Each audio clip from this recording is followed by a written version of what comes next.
Hello friend, तो आज welcome to my first blog. और जैसा कि जानते हैं, रक्षाबंधन की ये ब्लॉगिंग मैं कर रहा हूँ। तो यहाँ पर आप देखेंगे एक बीकानेर है, काफ़ी अच्छा सीट है।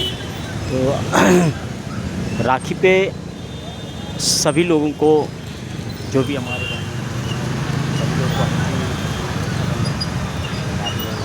अपने जीवन में खुशमय रहें, प्यार उदार बना रहे। रखे का सब ब्लॉग लाइक करिए, चैनल को आगे बढ़ाइए। और ये देखिए हमारे राठौर सीट वाले हैं, ये काफ़ी अच्छी दुकान है।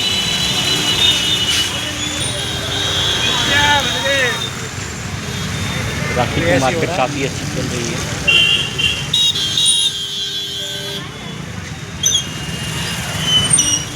और यहाँ का जाम ऐसे लगा हुआ है।